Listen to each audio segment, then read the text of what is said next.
ऐकूया त्या बातमीनं, खरं तर ज्या बातमीनं संपूर्ण राज्य हादरलंय। उपमुख्यमंत्री अजित पवारांचे निकटवर्तीय मुळशीचे तालुका अध्यक्ष राजेंद्र हगवणे यांच्या सुनेनं जाचाला कंटाळून आत्महत्या केल्याचं समोर आल्यानंतर एकच खळबळ माजली आहे। या प्रकरणी वैष्णवी हगवणेचा पती शशांक, सासू आणि नंदेला बावधन पोलिसांनी बेड्या ठोकल्यात। मात्र राजेंद्र हगवणेंना 5 दिवस उलटूनही पोलिसांनी अटक केलेली नाहीये। पोलीस हगवणेंना अटक कधी करणार असा प्रश्न विचारला जातोय, तर वैष्णवीचा दीरही या घटनेनंतर फरार असल्याची माहिती समोर आली आहे।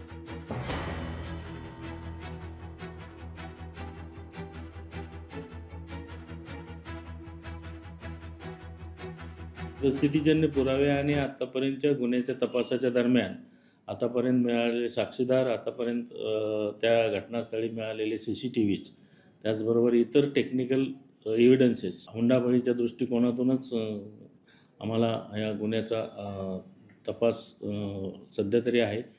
CAच्या अहवालानंतर त्याच्यामध्ये आणखीन प्रोग्रेस होऊ शकतो। यामध्ये 3 आरोपींना अटक केलेली आहे। आजपर्यंत 21 तारखेपर्यंत पोलीस कस्टडी मिळालेली होती, परंतु आज परत आणखीन आम्ही सदर गुन्ह्याचा प्रोग्रेस आणि गांभीर्य आणि या गुन्ह्यामध्ये उर्वरित राहिलेला तपास करण्याच्या दृष्टिकोनातून आमच्या आयोगाने त्या ठिकाणी कोर्टासमोर मांडणी करून 26 तारखेपर्यंत पोलीस कस्टडी रिमांड वाढवून मिळालेला आहे। ज्या अमानुषतेने, ज्या अमानवीय पद्धतीने, ज्या राक्षसीपणाने त्या मुलीचा जीव घेतला, ही आत्महत्या नाही, ही हत्या आहे। तिला ही आणि त्याच्यासाठी याच्यामध्ये अजून 2 जण जे मेन अक्यूज जे फरार आहेत ते लवकर पकडले जातील। पळून पळून कुठे पळणार?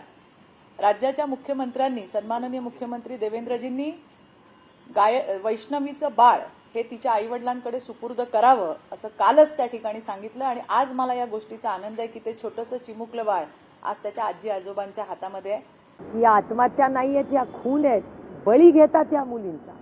आणि हुंडा ही प्रथा बंद झालीच पाहिजे, याच्यासाठी कष्टांची पराकाष्ठा करू।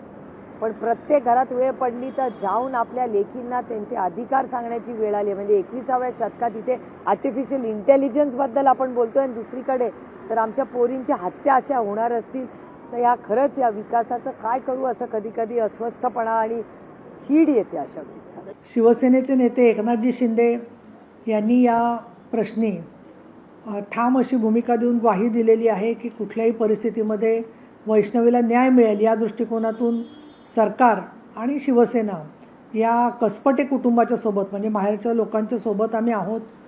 चांगले सरकारी वकील मिळावेत, त्याचबरोबर परिस्थितीजन्य पुरावा भरपूर आहे या केसमध्ये, तो पुरावासुद्धा समोर येण्याच्या दृष्टिकोनातून पोलिसांनी प्रयत्न करावेत या दृष्टीने आम्ही पावलं टाकलेली आहेत। श्री चौबे हे पिंपरी चिंचवडचे पोलीस आयुक्त यांच्याशी माझी तपशीलवार चर्चा झालेली आहे। ज्या प्रकाराने यातले काही आरोपी फरार आहेत ते जर का पाहिलं तर एखादा उच्चपदस्थ एखादा व्यक्ती किंवा नातेवाईक यांना संरक्षण देणारा आहे किंवा काय अशी मनामध्ये शंका येते, कारण पोलिसांची 2-2 पथकं जाऊनसुद्धा आरोपी पकडले जात नाही आहेत।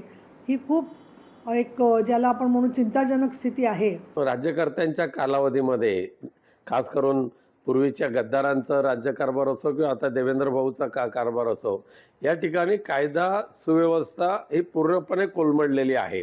महिलांवरचे अत्याचार एवढ्या मोठ्या प्रमाणात वाढलेले आहेत, गुन्हेगारांना त्याची अजिबात भीती राहिलेली नाही। पोलीस त्यांचे मित्र आहेत अशा पद्धतीच्या भावनेमध्ये, मानसिकतेमध्ये हे गुन्हेगार वावरत आहेत। आणि त्यामुळे पोलीस पुण्यामधली ही जी घटना ही खूपच हृदयद्रावक आहे। पण मला आशा करूया की गृहमंत्री निपक्षपातीपणाने त्याची चौकशी करतील आणि जे अपराधी असतील त्यांना फासावर चढवण्याचा प्रयत्न करतील। लोकशाही मराठी ऐका, पहा, जागरूक रहा।